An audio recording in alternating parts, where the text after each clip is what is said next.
नमस्कार दोस्तों भारतीय जनता पार्टी बिहार में अलग अलग सपने देख रही है। उसको लगता है कि बिहार में एक बार फिर सरकार बन जाएगी, वो सत्ता में आ जाएगी। लेकिन बिहार के साथ साथ बंगाल में भी चुनाव आने वाला है। अगले साल बंगाल का चुनाव है और बंगाल में भारतीय जनता पार्टी की टेंशन बढ़ने वाली है, क्योंकि बंगाल में भारतीय जनता पार्टी को मजबूत करने वाले, उसको जमीन पर खड़ा करने वाले नेता दिलीप घोष, जो बीजेपी बंगाल के अध्यक्ष भी रह चुके हैं, इन दिनों वो कुछ नाराज चल रहे हैं और ऐसी अटकलें हैं कि दिलीप घोष भारतीय जनता पार्टी छोड़कर टीएमसी के साथ जा सकते हैं, ममता बनर्जी का झंडा उठा सकते हैं। दिलीप घोष को अभी तक अमित शाह का करीबी माना जाता था, लेकिन बीते काफी वक्त से दिलीप घोष पार्टी में साइडलाइन है और इसी वजह से कहा जा रहा है कि दिलीप घोष नाराज है। दोस्तों, बीते दिनों एक मंदिर में ममता बनर्जी और दिलीप घोष की मुलाकात हुई। इस मौके पर घोष की पत्नी भी मौजूद थी। दिलीप घोष और ममता बनर्जी की हुई इस मुलाकात ने कई सवाल खड़े कर दिए हैं। हालांकि दिलीप घोष का यह कहना है कि ये मुलाकात पहले से तय नहीं थी, मंदिर का कार्यक्रम था, उनको इनविटेशन मिला था, इस वजह से वो गए थे, वहां मुख्यमंत्री से मुलाकात हुई, लेकिन किसी भी तरीके की कोई राजनीतिक बात नहीं हुई। दोस्तों, राजनीति में जब कोई नेता दल बदलने वाला होता है, एक दल को छोड़कर दूसरे दल में जाने की तैयारी कर रहा होता है, तो वो कभी भी पहले से बखान करके या बाजा बजा के पार्टी नहीं छोड़ता है। चुपचाप ऐसी ही सीक्रेट मीटिंग होती है और फिर एक खबर आती है कि फला नेता ने फला पार्टी का साथ छोड़ा और दूसरे दल का दामन थाम लिया।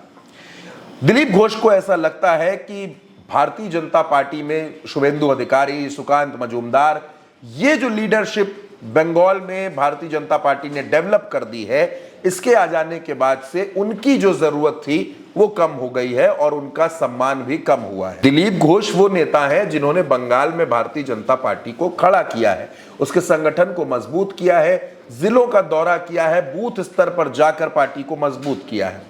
यही वजह थी कि पिछले विधानसभा चुनाव में भारतीय जनता पार्टी का प्रदर्शन उम्मीद से भी आगे बढ़कर बेहतर रहा था और अब एक बार फिर बंगाल चुनाव के मुहाने पर खड़ा है। हाल ही में आपने देखा बंगाल का जो भी घटनाक्रम रहा और इन तमाम घटनाक्रम के बीच में दिलीप घोष का नाराज होना, दिलीप घोष का ममता बनर्जी से मुलाकात करना, ये भी बहुत बड़ी बात है। दोस्तों, अगर ममता बनर्जी दिलीप घोष को तोड़ ले जाती हैं, वो उनको अपनी पार्टी में शामिल कर लेती हैं, तो ये टीएमसी को मजबूत करने वाला कदम हो सकता है। लेकिन अगर दिलीप घोष भारतीय जनता पार्टी का साथ छोड़ते हैं तो बीजेपी बंगाल में कमजोर होगी। बीजेपी को ऐसा लगता है कि वो बंगाल में इस बार ममता बनर्जी को सत्ता से बाहर कर देगी, सरकार में आ जाएगी, शासन चलाएगी। लेकिन दोस्तों, बंगाल एक ऐसा टिपिकल स्टेट है बीजेपी के लिए जहां वो ममता बनर्जी के किले को भेद नहीं पा रही है। बीजेपी को ये समझ नहीं आ पा रहा है कि आखिर वो कैसे बंगाल में ममता बनर्जी को सत्ता से बाहर करे।